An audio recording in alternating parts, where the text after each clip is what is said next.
This video is brought to you by AKSIAS.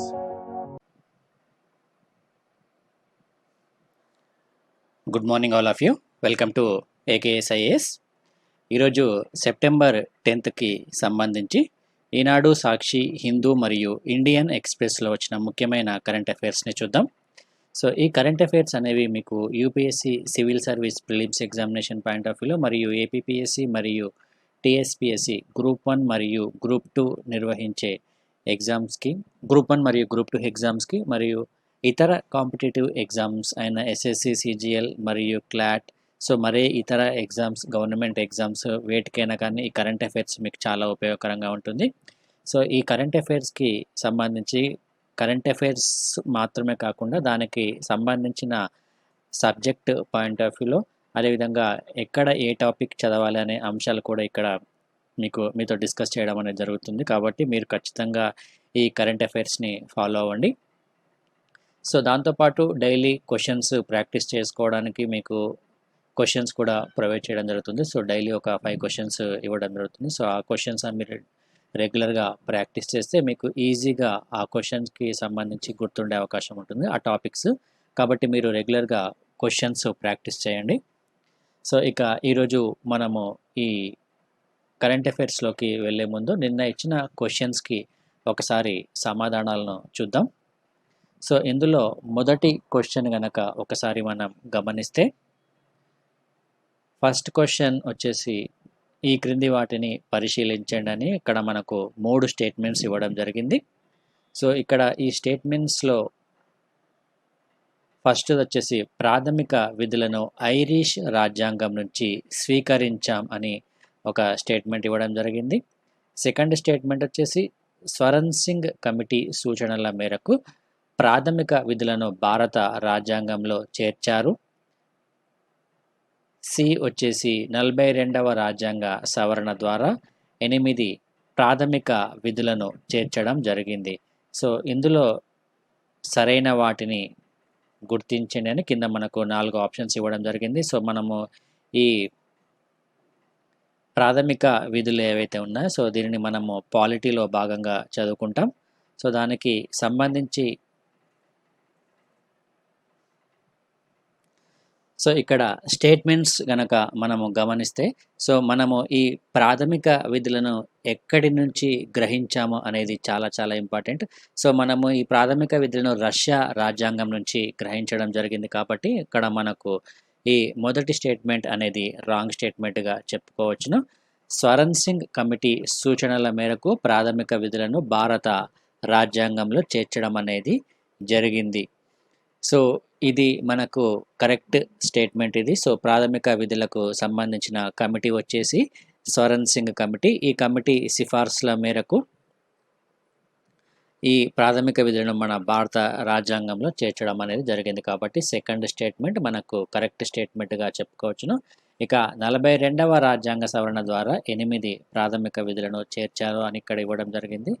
So ఇక్కడ మనం గమనిస్తే ఇక్కడ సో మనకు భారత రాజ్యాంగంలో 4వ భాగంలో ఈ ప్రాథమిక విధులు అనేవి ఉంటాయి.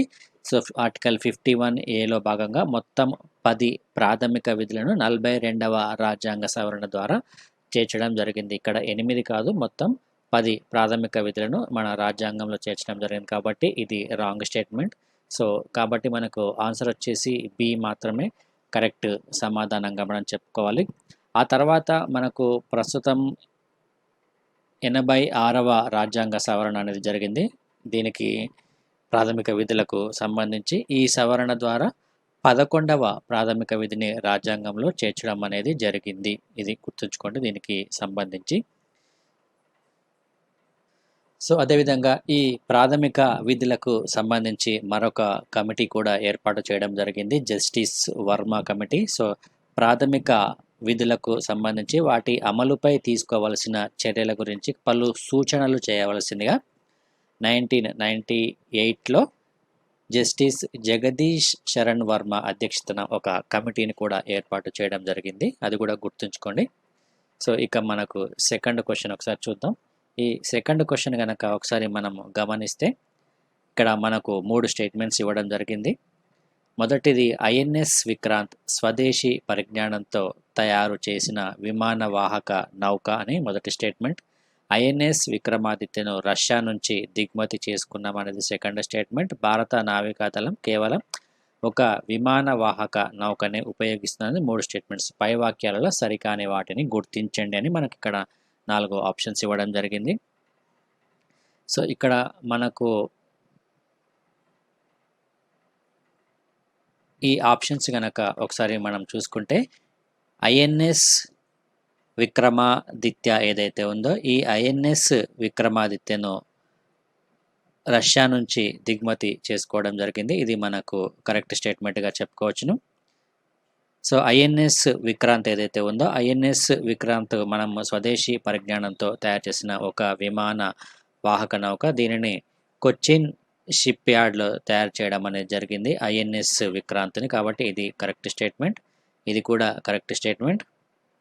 ఇక మూడవ స్టేట్మెంట్ తీసుకుంటే సో ప్రస్తుతము భారత నావికాదళం కేవలం ఒకే ఒక విమాన వాహక నౌకనే ఉపయోగిస్తుంది. అది వచ్చేసి ఐఎన్ఎస్ విక్రమాదిత్యను మాత్రమే ఉపయోగిస్తుంది. కాబట్టి ఇక్కడ మనకు సరికానివి అన్నాడు కాబట్టి సో మనకు ఇక్కడ ఆన్సర్ వచ్చేసి ఏది కాదు అనేది సమాధానంగా గుర్తించాలి. ఇక థర్డ్ క్వశ్చన్ ఒకసారి చూద్దాం. ఇటీవల వార్తల్లో ప్రముఖంగా వచ్చిన స్ట్రైప్డ్ హెయిర్ స్ట్రీక్ మరియు ఎలిజివ్ ప్రిన్స్ దేనికి సంబంధించినవి అని.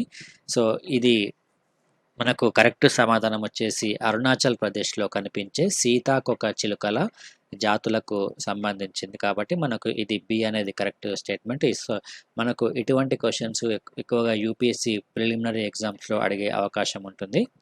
సో మనకు ఇటీవల వార్తల్లో ప్రముఖంగా వచ్చిన టెర్మినాలజీ హిందూ పేపర్లో వచ్చిన టెర్మినాలజీ ఏదైతుందో అది ఆ టెర్మినాలజీని మీరు ఖచ్చితంగా గుర్తుంచుకోండి.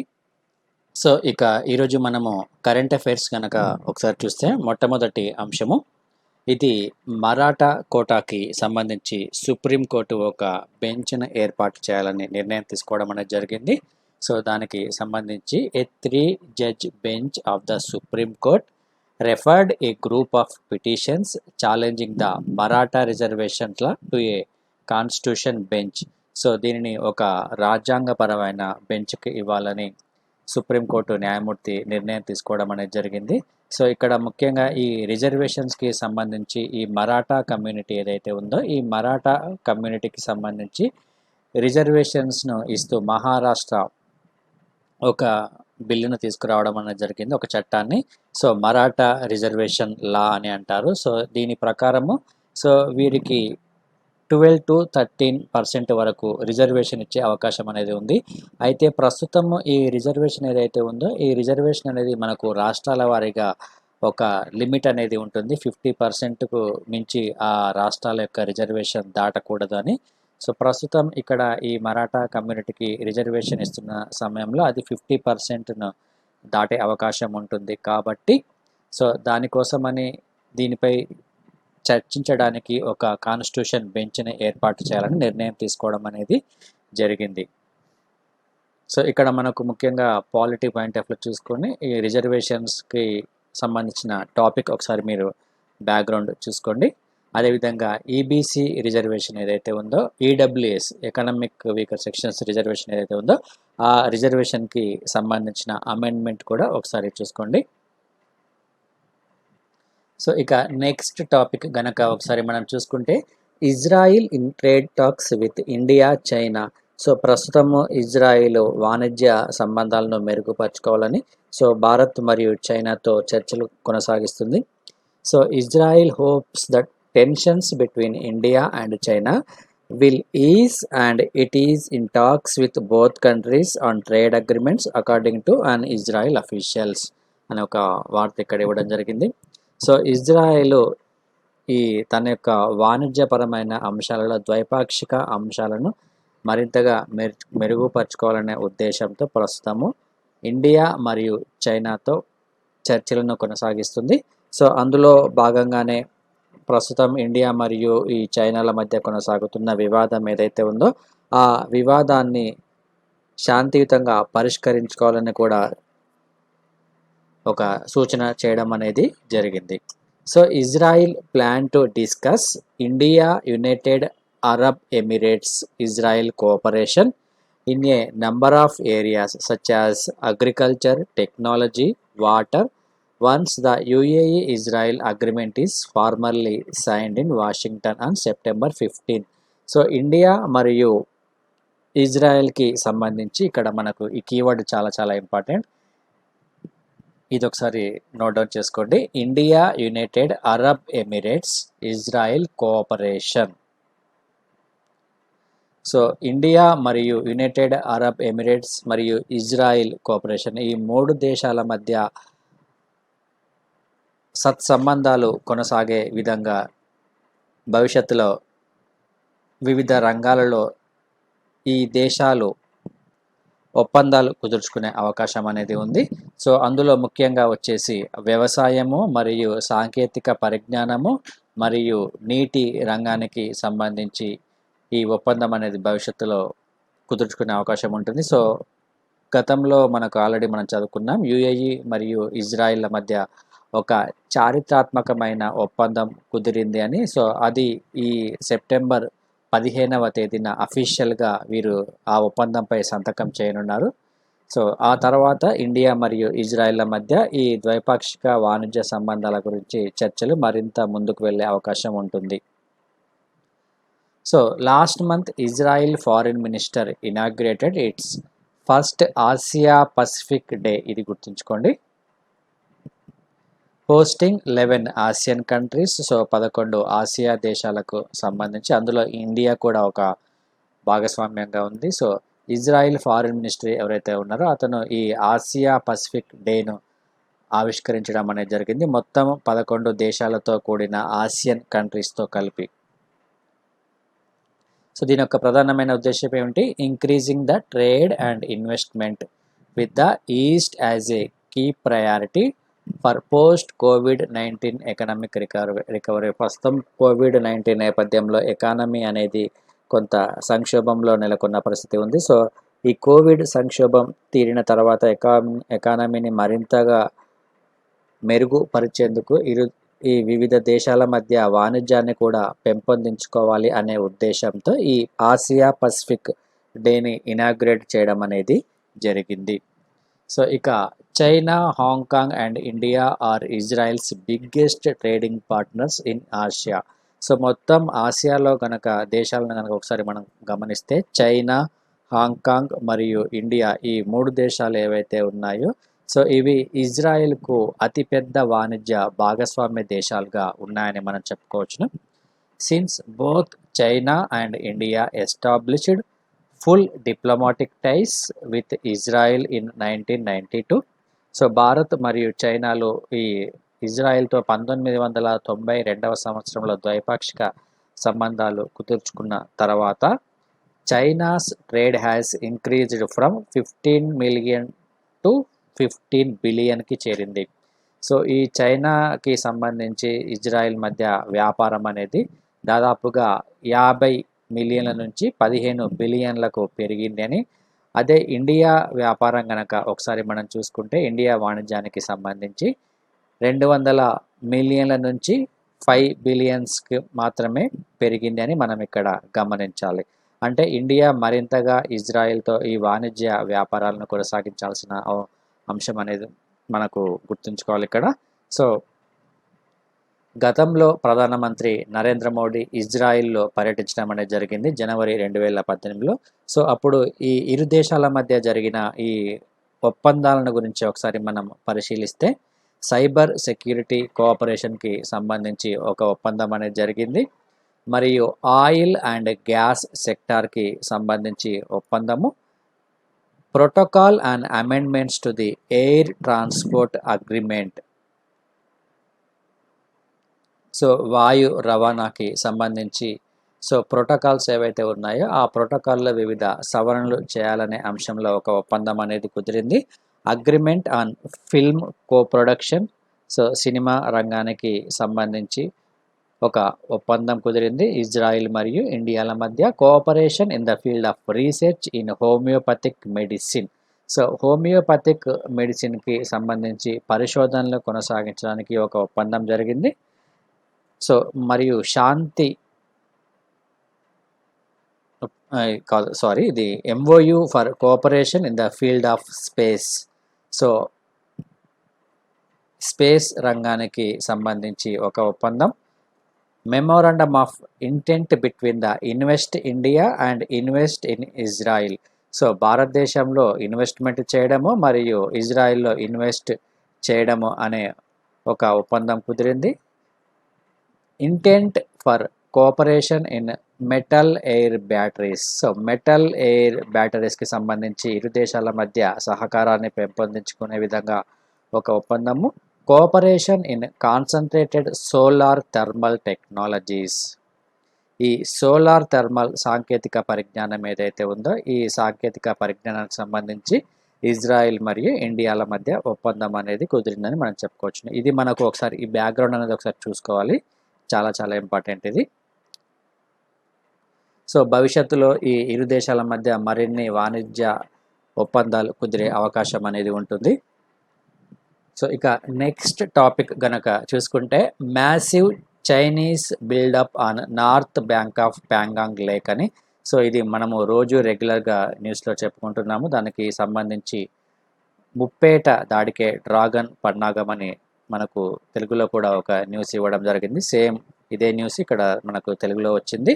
సో సరిహద్దులో ప్రస్తుతం చైనా అనేది కొంత ఘర్షణ వాతావరణాన్ని కల్పిస్తుంది. సో మరింతగా తన యొక్క సైన్యాన్ని భారత్ వైపుకు మోహరించడం అనేది జరుగుతుంది. ముఖ్యంగా మీకు ఆల్రెడీ చెప్పడం జరిగింది, ఈ లైన్ ఆఫ్ యాక్చువల్ కంట్రోల్ దగ్గర ఈ ప్యాంగాంగ్ సరస్సు ఏదైతే ఉందో ఆ సరస్సుకి సంబంధించి అక్కడ 8 ఫింగర్స్ ఉంటాయి. ఆ 8 ఫింగర్స్ని స్వాధీనం చేసుకోవాలనే ఉద్దేశంతో ప్రస్తుతం చైనా తన యొక్క సైన్యాన్ని ఈ ఫింగర్ 8 నుంచి ఫింగర్ 4 వరకు మోహరించడం అనేది జరిగింది. ఈ ఫింగర్ 4 అనేది ఒక లైన్ ఆఫ్ యాక్చువల్ కంట్రోల్ మీ నుంచి పోతున్న ఒక సరిహద్దు ప్రాంతంగా మనం చెప్పుకోవచ్చును. అయినప్పటికీ భారత్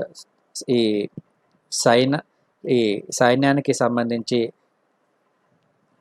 వివిధ ప్రాంతాలలో తన నిఘా వ్యవస్థను మరింత పటిష్టవంతం చేయడం అనేది జరిగింది.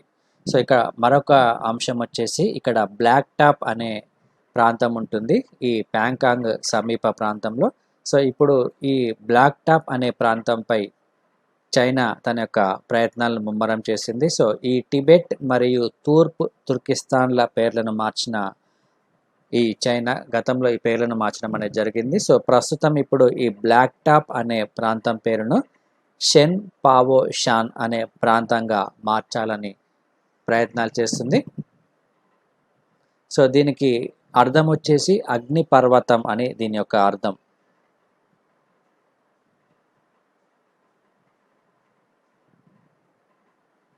సో ఇది కూడా దానికి సంబంధించిన వార్తనే, సేమ్ అదే ఇష్యూకి సంబంధించిన వార్త. ఈ ప్యాంగాంగ్ సరస్సు ఏదైతే ఉందో ఈ సరస్సుకు సంబంధించి ఉత్తర మరియు దక్షిణ తీరాల్లో కీలక స్థావరాల వద్ద చైనా తన యొక్క సైన్యాన్ని మోహరించడం అనేది జరిగింది. సో ఇక్కడ దీని యొక్క ప్రధానమైన ఉద్దేశం ఏమిటంటే ప్రస్తుతం ఫింగర్ 4 నుంచి మొత్తం ఫింగర్ 1 వరకు వచ్చి ఆ ప్రాంతాన్ని మొత్తం స్వాధీనం చేసుకోవాలని చైనా తన యొక్క ప్రయత్నాన్ని చేస్తుంది.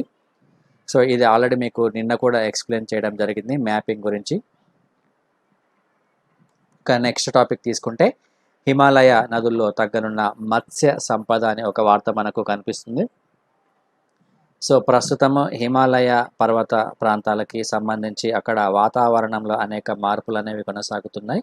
సో అందులో భాగంగానే ఇక్కడ పెరిగే ఈ మంచినీటి చేపలు ఏవైతే ఉన్నాయో ఆ మంచినీటి చేపలు ఈ వాతావరణ మార్పుల కారణంగా క్రమక్రమంగా తగ్గిపోతున్నాయని ఈ నివేదిక మనకు తెలియజేస్తుంది.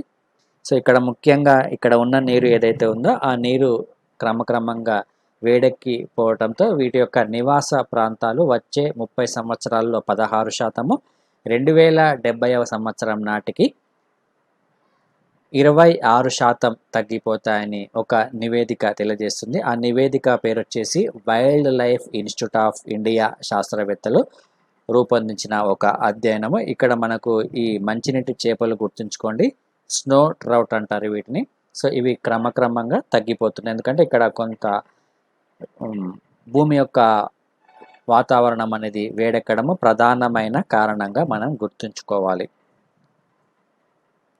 సో ఇక్కడ హిమాలయ పరిసర ప్రాంతాల్లో మొత్తం 72 ప్రాంతాల్లో ఇక్కడ వీరు పరిశోధనలు కొనసాగించడం అనేది జరిగింది. ఇక్కడ తక్కువ ఎత్తులో ఉన్న నదీ ప్రవాహాలలో ఉష్ణోగ్రతలు ఇక్కడ క్రమక్రమంగా పెరుగుతున్నాయి అని ఈ నివేదిక ప్రధానంగా తెలియజేస్తుంది.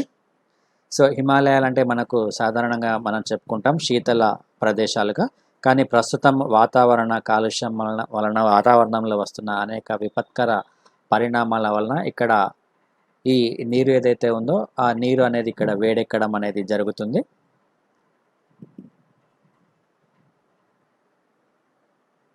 సో ప్రస్తుతము కేవలం హిమాలయ ప్రాంతాల్లో కాదు, సో ప్రపంచ వ్యాప్తంగా ఉన్న అనేక పర్వత ప్రాంతాల్లో కూడా ఈ వాతావరణ మార్పులు అనేవి చాలా విపరీతంగా జరుగుతున్నాయి. సో తద్వారా అక్కడ ఉన్న పరిస్థితులపై తీవ్రమైన ప్రభావాన్ని చూపుతున్నాయి.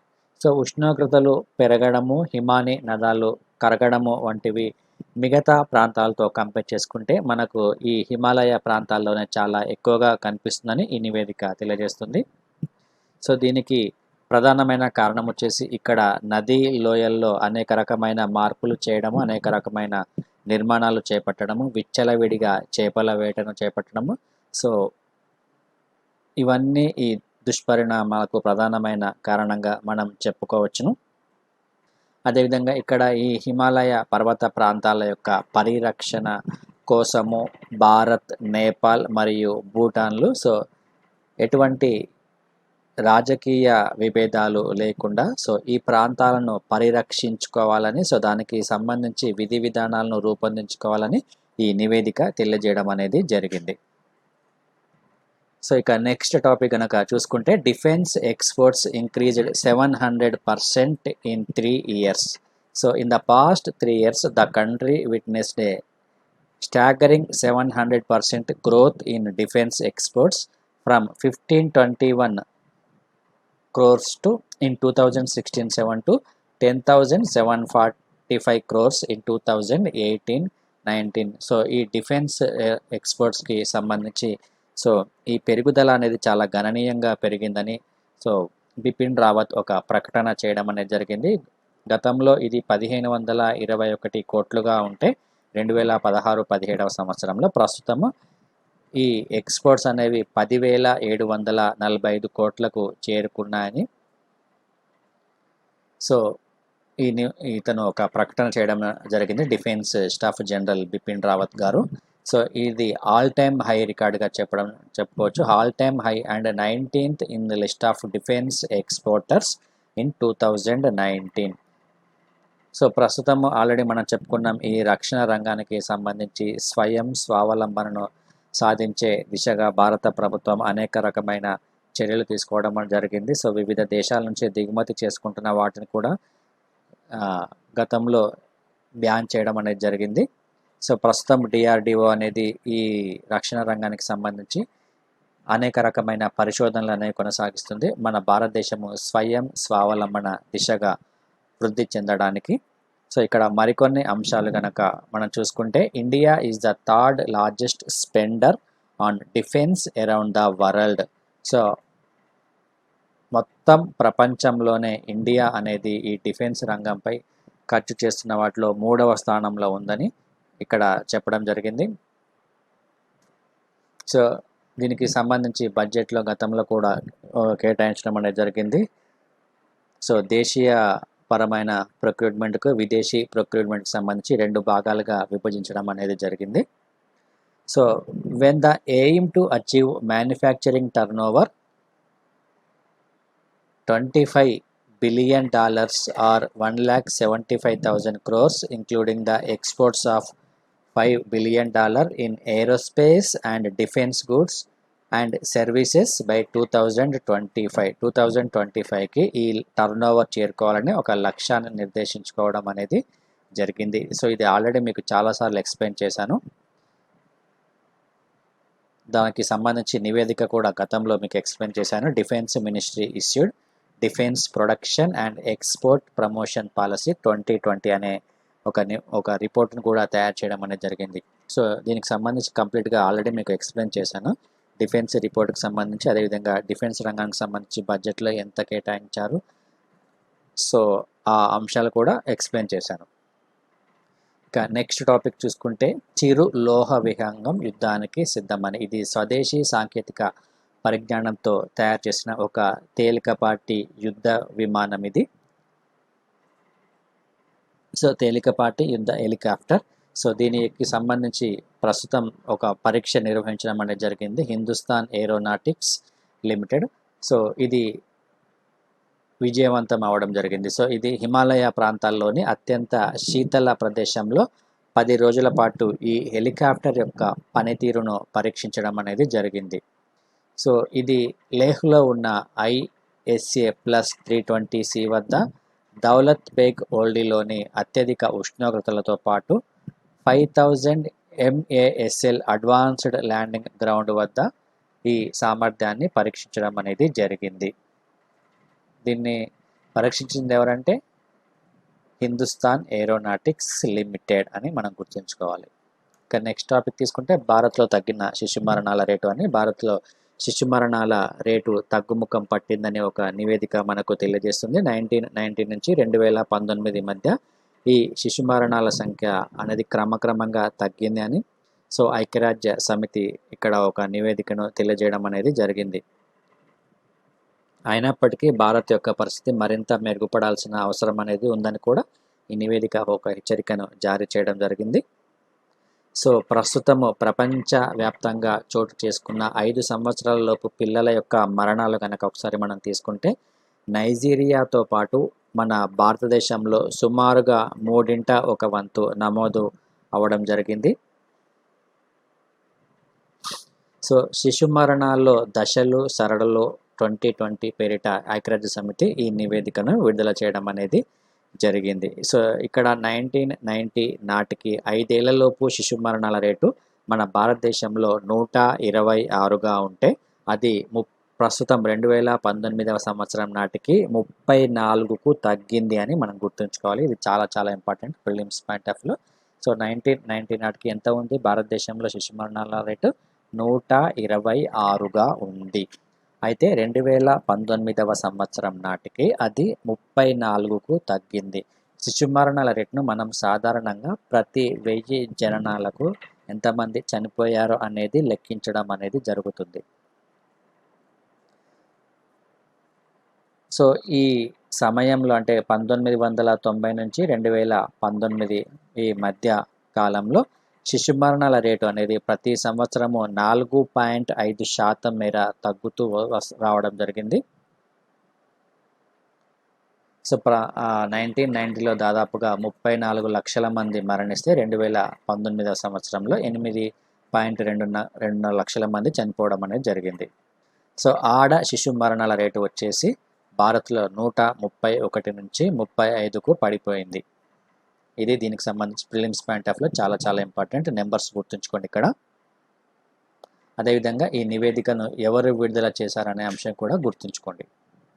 ఇక నెక్స్ట్ భారత్, ఫ్రాన్స్, ఆస్ట్రేలియా ప్రతినిధుల భేటీ అనే ఒక వార్త మనకు కనిపిస్తుంది.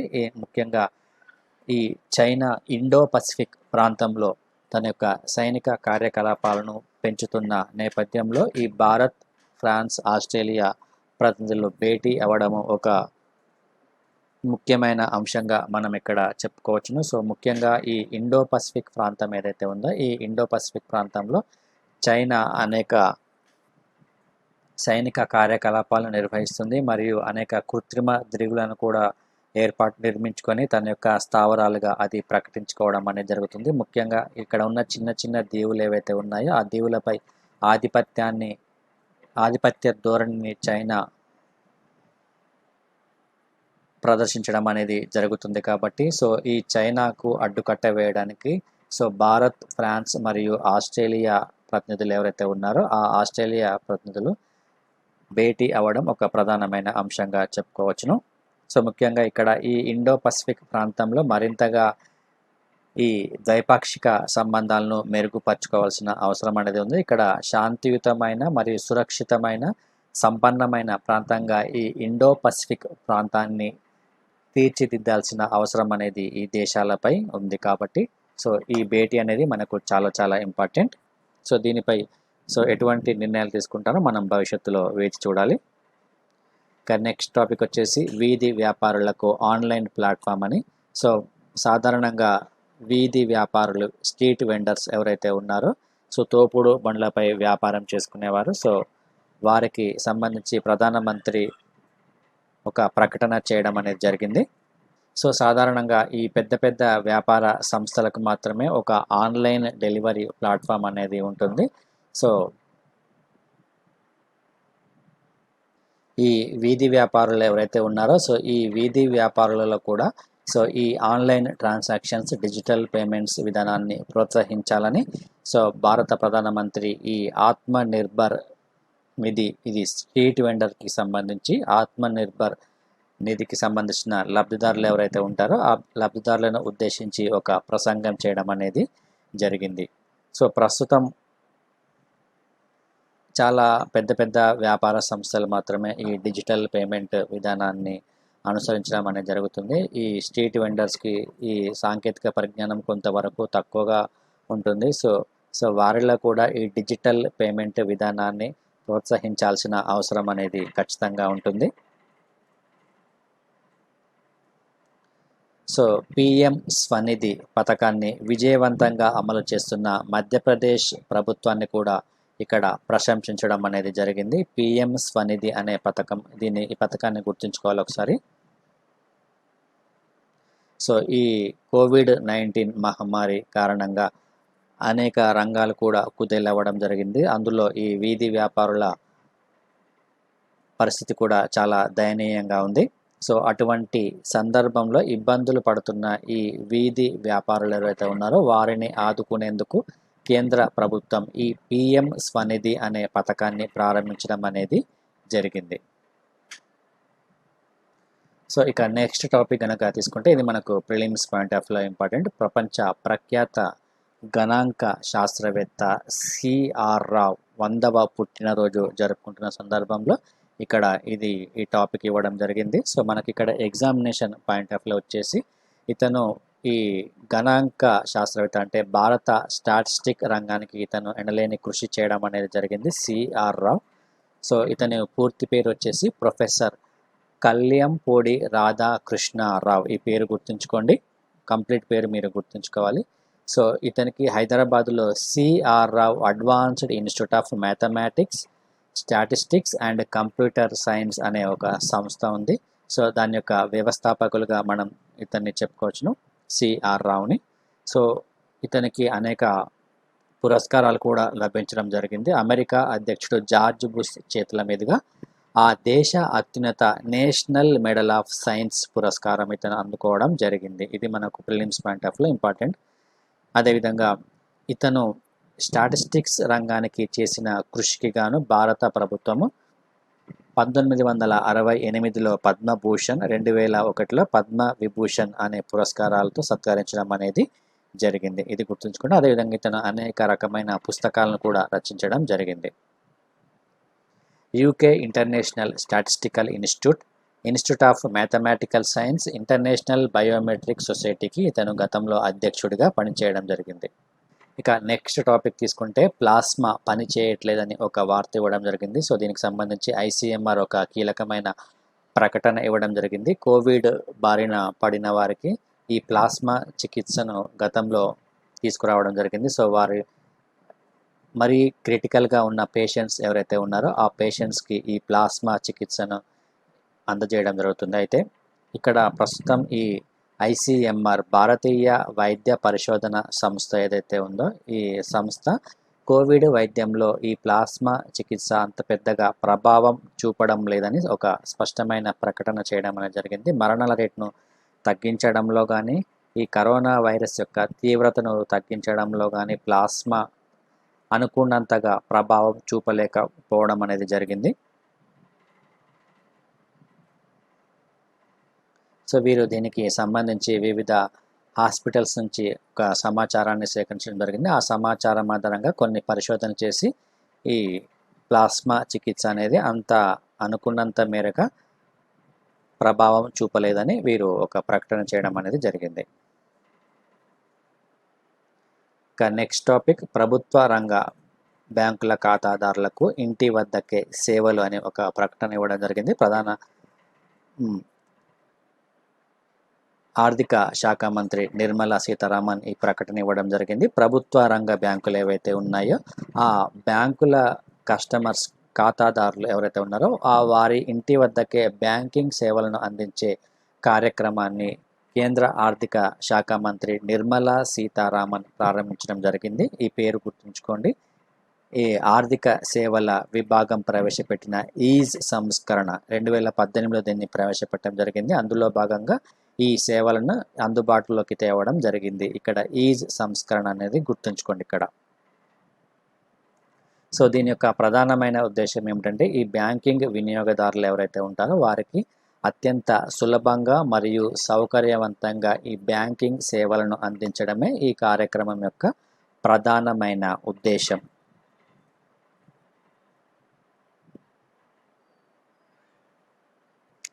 ఇంకా నెక్స్ట్ టాపిక్ తీసుకుంటే ఇది ఆంధ్రప్రదేశ్ రాష్ట్రానికి సంబంధించింది. రాష్ట్రంలో ఐటీడీసీ సెంటర్ ఆఫ్ ఎక్సలెన్సీ కేంద్రం. సో రాష్ట్ర ప్రభుత్వం, ఇది ఆంధ్రప్రదేశ్ రాష్ట్ర ప్రభుత్వానికి సంబంధించిన వార్త ఇది.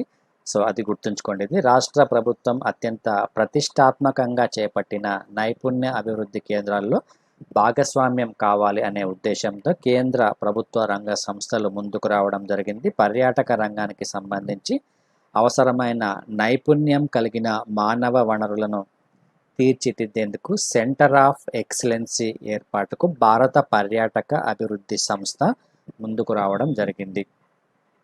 ఇది గుర్తుంచుకోండి. సెంటర్ ఆఫ్ ఎక్సలెన్సీ పర్యాటక రంగానికి సంబంధించి మరింత నైపుణ్యం కలిగిన మానవ వనరులను తీసుకురావాలనే ఉద్దేశంతో ఈ రాష్ట్రంలో దీనిని ఏర్పాటు చేస్తున్నారు.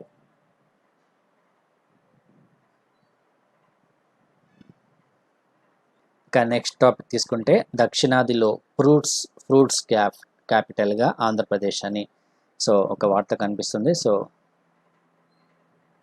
దక్షిణ భారతదేశంలో ఆంధ్రప్రదేశ్ పండ్ల రాజధానిగా భవిష్యత్తులో నిలిచే అవకాశం ఉందని ఆంధ్రప్రదేశ్ రాష్ట్ర ముఖ్యమంత్రి ఒక ప్రకటన చేయడం జరిగింది.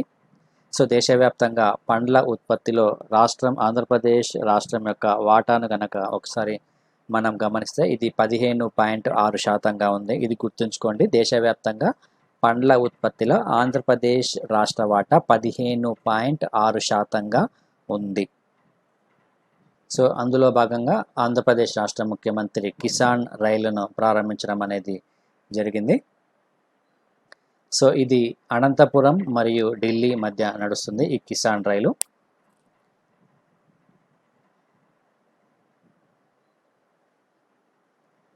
సో ఇక నెక్స్ట్ టాపిక్ తీసుకుంటే ఏడాదిలోగా వైఎస్ఆర్ హెల్త్ క్లినిక్స్ అని సో గ్రామీణ ప్రాంతంలో వైద్య సేవలను అందుబాటులోకి తేవాలనే ఉద్దేశంతో ఆంధ్రప్రదేశ్ రాష్ట్ర ప్రభుత్వము వైఎస్ఆర్ విలేజ్ క్లినిక్లను ఏర్పాటు చేయాలని వైద్య ఆరోగ్య శాఖ నిర్ణయం తీసుకోవడం అనేది జరిగింది. ప్రస్తుతం రాష్ట్ర వ్యాప్తంగా 7,458 ఆరోగ్య ఉప కేంద్రాలు ఉంటే వీటిలో 80% కేంద్రాలకు ఎటువంటి భవనాలు లేవని సో భవిష్యత్తులో ఈ భవనాల నిర్మాణం కూడా కొనసాగే అవకాశం అనేది ఉంటుంది. సో ప్రతి 2,500 మందికి ఒకటి చొప్పున రాష్ట్ర వ్యాప్తంగా సుమారు 10,000కు పైగా ఈ వైఎస్ఆర్ విలేజ్ హెల్త్ క్లినిక్లను ఏర్పాటు చేయనున్నారు. ఈ నెంబర్ గుర్తుంచుకోండి. ప్రతి 2,500 మందికి ఒక వైఎస్ఆర్ హెల్త్ క్లినిక్ అనేది ఉంటుంది. సో ఇందులో ప్రతి 2,500 మందికి ఒక ఆరోగ్య కేంద్రం అందుబాటులోకి వచ్చే అవకాశం అనేది ఉంది. తద్వారా ఈ గ్రామీణ ప్రాంతాల్లో వైద్య సేవలు మరింతగా మెరుగయ్యే అవకాశం ఉంటుంది. సో ఇక నెక్స్ట్ టాపిక్ కనుక తీసుకుంటే ఏకకాలంలో రిజిస్ట్రేషన్ మ్యూటేషన్ అని ఇది తెలంగాణ రాష్ట్రానికి సంబంధించి తెలంగాణ రాష్ట్ర ప్రభుత్వం నూతన రెవెన్యూ బిల్లును రూపొందించడం జరిగింది. అందులో భాగంగా గతంలో ఉన్న విధి విధానాలు ఏవైతే ఉన్నాయో అందులో అనేక రకమైన సంస్కరణలు తీసుకురావడం అనేది జరిగింది. సో కొత్త రెవెన్యూ చట్టానికి సంబంధించి బిల్లును శాసనసభలో ప్రవేశపెట్టడం జరిగింది. సో ఇందులో విఆర్ఓ వ్యవస్థ రద్దు బిల్లుతో పాటు అనేక మార్పులతో Telangana record of rights in land and pattadar passbooks act 2020 బిల్లును ఈ శాసనసభలో ప్రవేశపెట్టడం అనేది జరిగింది. సో రాష్ట్రంలో ఉన్న అన్ని తహసీల్దార్ కార్యాలయాల్లో ఏకకాలంలో వ్యవసాయ భూముల రిజిస్ట్రేషన్, మ్యుటేషన్లు పూర్తి అయ్యేలా ఈ కొత్త చట్టం అవకాశం కల్పిస్తుంది. సో ఇప్పటి వరకు అమల్లో ఉన్న భూ యాజమాన్య హక్కుల చట్టము 1971ని రాష్ట్ర ప్రభుత్వం పూర్తిగా రద్దు చేయడం అనేది జరిగింది. ఈ నూతన చట్టంతో ఈ క్రయ విక్రయాలు మరియు భూమికి సంబంధించి ప్రతి అంశం ఏదైతే ఉందో అది కంప్లీట్గా ఎలక్ట్రానిక్స్ పద్ధతిలో జరుగుతుంది. సో దానికి ధరణి పోర్టల్ అనేది ఆల్రెడీ రూపొందించడం అనేది జరిగింది. ధరణి పోర్టల్ కూడా మనకు చాలా చాలా ఇంపార్టెంట్. సో ఈ చట్టం ప్రకారము సబ్ రిజిస్ట్రార్గా తహసీల్దార్ ఉండే అవకాశం ఉంటుంది. తహసీల్దార్ కార్యాలయాల్లో ఈ వ్యవసాయ భూముల రిజిస్ట్రేషన్లను చేపట్టడం జరుగుతుంది. సో ఇతన్ని సబ్ రిజిస్ట్రార్గా వ్యవహరించడం జరుగుతుంది ప్రస్తుతం ఈ చట్టం ప్రకారము. అదేవిధంగా మండలాల పరిధి కనుక తీసుకుంటే ఈ మండలాల పరిధిలో వ్యవసాయ భూముల క్రయ విక్రయాలు మరియు గిఫ్ట్ ల్యాండ్ అంటే బహుమతి భూమి మరియు తనఖా భూమి బదలాయింపులు అనేవి చేపట్టడం జరుగుతుంది. సో ఇందుకోసము రిజిస్టర్ చేసిన పత్రాలతో వెబ్సైట్లో దరఖాస్తు చేసుకుంటే తహసీల్దార్ ఒక టైం స్లాట్ కేటాయించడం అనేది జరుగుతుంది. సో రిజిస్ట్రేషన్ సమయంలో ఈ అప్లికెంట్ ఎవరైతే ఉంటారో అప్లై చేసుకున్న వారు ఇక్కడ అఫిడవిట్ మరియు పట్టా పాస్ పుస్తకం అనేది అందజేయాల్సి ఉంటుంది.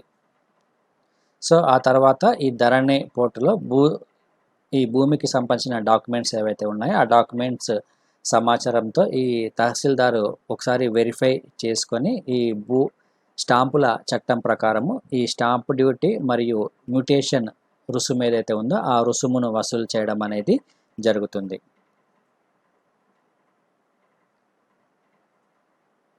సో ఒకవేళ ఈ భూమి కొనుగోలు చేసిన యజమాని ఎవరైతే ఉంటారో ఆ యజమానికి గతంలో ఈ పట్టా పాస్ పుస్తకం లేకపోతే సో కొత్తగా మరొక పట్టా పాస్ పుస్తకం ఇవ్వడం అనేది జరుగుతుంది. అదేవిధంగా ఈ భూమికి సంబంధించిన వివాదాలు ఏవైతే ఉన్నాయో ఈ వివాదాలను పరిష్కరించేందుకు ల్యాండ్ ట్రిబ్యునల్స్ కూడా ఏర్పాటు చేస్తారు. సో ఇప్పటి వరకు ఈ తహసీల్దార్, ఆర్డీఓ మరియు సంయుక్త కలెక్టర్ కోర్టుల్లో ఉన్న పెండింగ్లో ఉన్న కేసులు ఏవైతే ఉన్నాయో ఆ కేసులు మొత్తం ఈ ట్రిబ్యునల్స్కు బదిలీ చేయడం అనేది జరుగుతుంది. సో ఈ ట్రిబ్యునల్ తీర్పే ఫైనల్ తీర్పుగా మనం పరిగణించాలి. ఈ ల్యాండ్ ట్రిబ్యునల్కి సంబంధించి ట్రిబ్యునల్ ఏ తీర్పు ఇస్తుందో అదే ఫైనల్ డెసిషన్ అని మనం గమనించాలి ఇక్కడ. సో ఇక నెక్స్ట్ టాపిక్ తీసుకుంటే చదువుకు మన ఖర్చు ఎక్కువే అనే ఒక సర్వే విడుదల చేయడం అనేది జరిగింది. సో కేంద్ర గణాంక శాఖ ఆధ్వర్యంలో 2017 నుంచి 2018 జూన్ మధ్య ఒక సర్వేను నిర్వహించడం అనేది జరిగింది. జాతీయ నమూనా సర్వే ఇది. సో ఇందులో చదువుకు ఎంత మేరకు ఖర్చు చేస్తున్నాం అనే అంశాలు ఇక్కడ క్లియర్గా ఇవ్వడం జరిగింది. సో పట్టణ ప్రాంతాల్లో కోర్సులకు సంబంధించి వార్షిక సగటు ఖర్చు కనుక ఒకసారి మనం గమనిస్తే ఢిల్లీలో చాలా ఎక్కువగా ఉంది. సో తెలంగాణలో వచ్చేసి 23,788 రూపాయలుగా ఉంది. ఢిల్లీలో 27,000 రూపాయలుగా ఉంది. సో ఇక కోర్సుల వారీగా సగటు ఖర్చు కనుక తీసుకుంటే సో ఎక్కువగా ఇక్కడ గమనిస్తే మెడిసిన్ మరియు ఇంజనీరింగ్కే చాలా ఎక్కువగా ఖర్చు చేస్తున్నారు.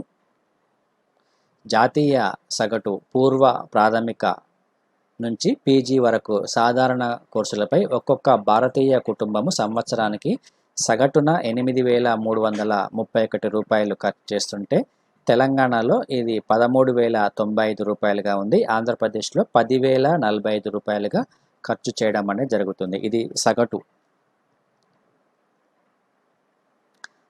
అయితే తెలంగాణలో ఈ జాతీయ సగటు కంటే దాదాపుగా 58% అధికంగా ఖర్చు చేస్తున్నారు. సో ముఖ్యంగా ఈ సాంకేతిక మరియు వృత్తి విద్యపై మాత్రం జాతీయ స్థాయి సగటు కంటే ఇక్కడ మన తెలంగాణలో చాలా తక్కువగా ఉందని గమనించాలి. సో జాతీయ సగటు వ్యయం ఇక్కడ 50,000 రూపాయలుగా ఉంటే తెలంగాణలో అది దాదాపుగా 47,000 రూపాయలుగా ఉంది. ఆంధ్రప్రదేశ్లో 36,000 రూపాయలుగా ఉంది. సో ఇది జస్ట్ మనకు ప్రిలిమ్స్ పాయింట్ ఆఫ్ వ్యూలో అడిగే అవకాశం ఉంటుంది అంతే.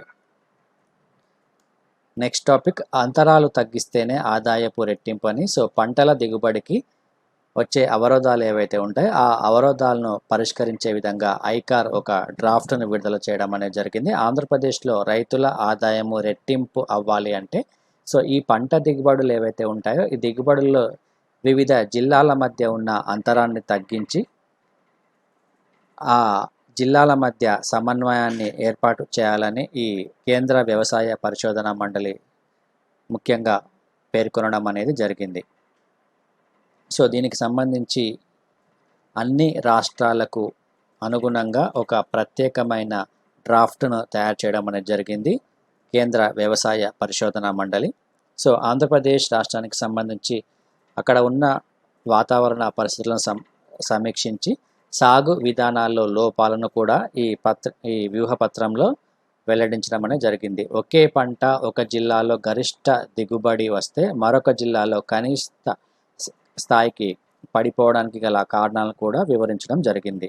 సో రాష్ట్రాన్ని ఉత్తర కోస్తా zone, Godavari zone, Krishna zone మరియు దక్షిణ జోన్ అదేవిధంగా వర్షాభావ జోన్లుగా విభజించి సాగు వ్యూహాలను అమలు చేస్తేనే మెరుగైన ఫలితాలు ఉంటాయని సూచించడం జరిగింది. ఈ జోన్స్ ఒకసారి గుర్తుంచుకోండి. ఉత్తర కోస్తా zone, Godavari zone, Krishna zone, దక్షిణ జోన్, వర్షాభావ జోన్. సో ఒక్కొక్క జోన్లో ఇక్కడ జిల్లాల పేర్లను కూడా పేర్కొనడం జరిగింది. ఆ జిల్లాల పేర్లు కూడా ఒకసారి చూసుకోండి ఇక్కడ.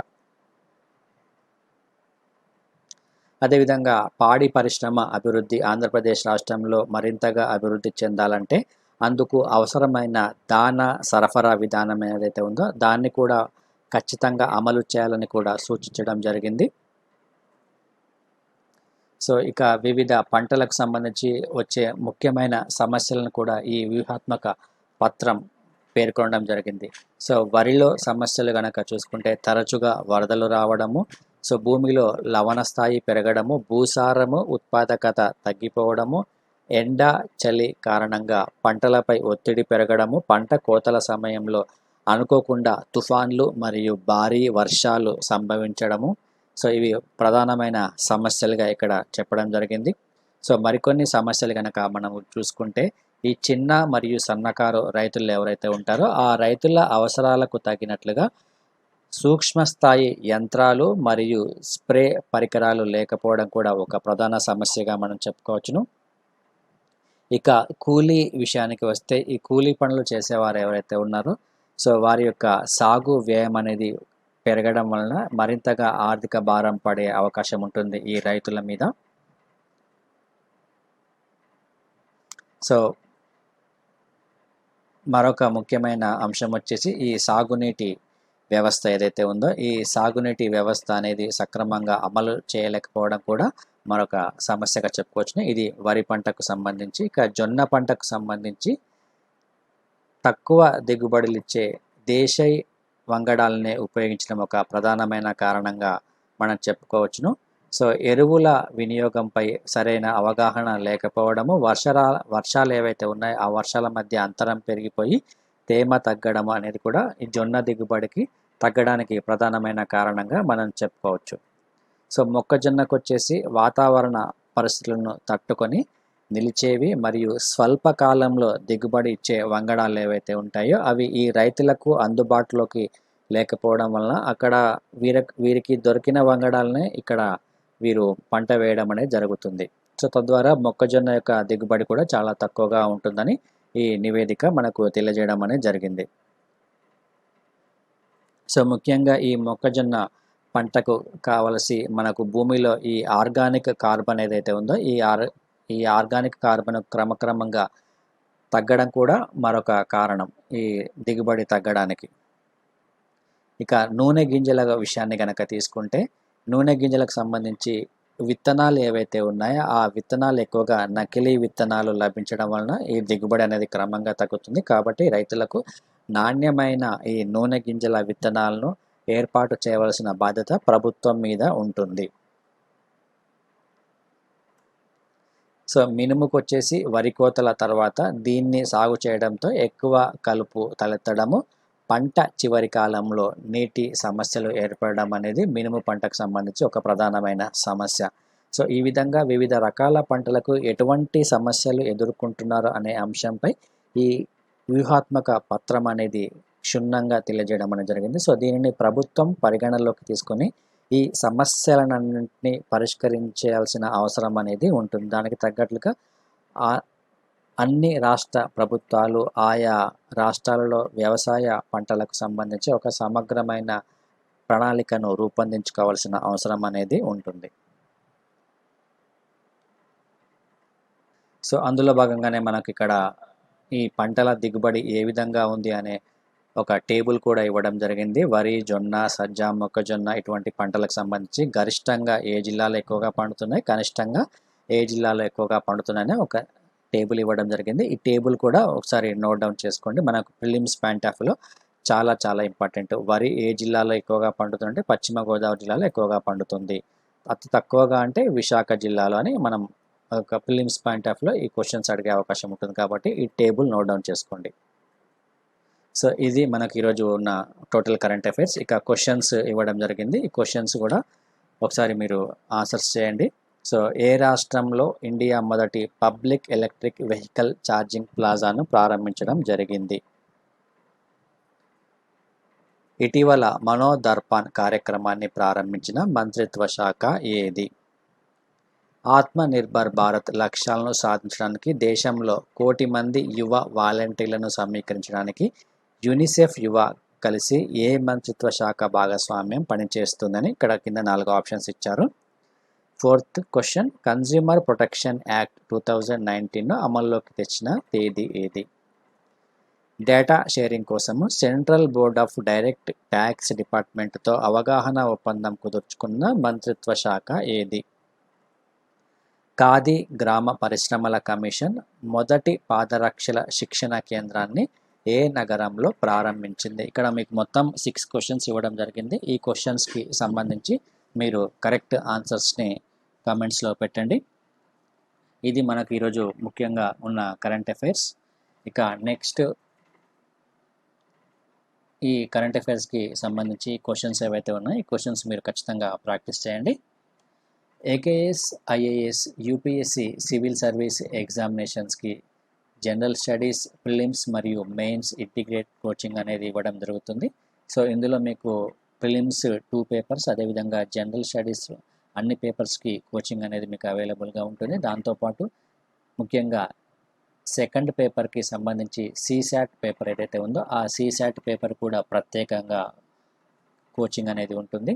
ఇక ఆప్షనల్ సబ్జెక్ట్స్ కనుక తీసుకుంటే sociology, anthropology, public administration, political science, Geography, Telugu literature వంటి కోర్సెస్ కూడా అందజేయడం జరుగుతుంది. ఇక ప్రిలిమ్స్ మరియు మెయిన్స్ టెస్ట్ సిరీస్ కూడా మీకు ఇవ్వడం జరుగుతుంది. ప్రిలిమ్స్ మరియు మెయిన్ టెస్ట్ సిరీస్ అనేది చాలా చాలా ఇంపార్టెంట్. సో మీకు ప్రిలిమ్స్ ఎగ్జామ్స్లో స్కోర్ని మరింతగా ఇంక్రీజ్ చేసే విధంగా ఈ టెస్ట్ సిరీస్ అనేది రూపొందించడం జరుగుతుంది. ఇక ఏపీపీఎస్సి మరియు టీఎస్పీఎస్సికి సంబంధించి గ్రూప్ 1 మరియు గ్రూప్ 2 కోచింగ్ ఇంగ్లీష్ మరియు తెలుగు మీడియంలో అవైలబుల్గా ఉంటుంది. ప్రస్తుతం ఆన్లైన్ కోర్సెస్ అనేవి జరుగుతున్నాయి. ఇక ఏపీపీఎస్సి గ్రూప్ 1కి సంబంధించి గ్రూప్ 1 టెస్ట్ సిరీస్ అనేది కండక్ట్ చేస్తున్నాం. ఇందులో మీకు మొత్తం 25 టెస్టులు ఉంటాయి. ఈ టెస్టులతో పాటు టెస్ట్ డిస్కషన్ వీడియోస్ కూడా మీకు అవైలబుల్గా ఉంటాయి. సో మొత్తం ఈ కోర్సెస్, వీడియోస్, మెటీరియల్ కోసము మీరు గూగుల్ ప్లే స్టోర్ నుంచి ఏకేఎస్ ఐఏఎస్ ఎడ్యునేషన్ అనే యాప్ ఏదైతే ఉంటుందో ఆ యాప్ని మీరు డౌన్లోడ్ చేసుకోవచ్చు. సో ఆ డౌన్లోడ్ చేసుకుంటే మీకు కంప్లీట్ ఈ వీడియోస్ అన్నీ మీకు అవైలబుల్గా ఉంటాయి. సో ఇది మనకు ఓవరాల్గా ఉన్న కరెంట్ అఫైర్స్. ఈ కరెంట్ అఫైర్స్ అనేది మీకు డైలీ అప్డేట్ కావాలి అనుకుంటే ఏకేఎస్ ఐఏఎస్ యూట్యూబ్ ఛానల్ని సబ్స్క్రైబ్ చేసుకోండి. Thank you friends, thank you.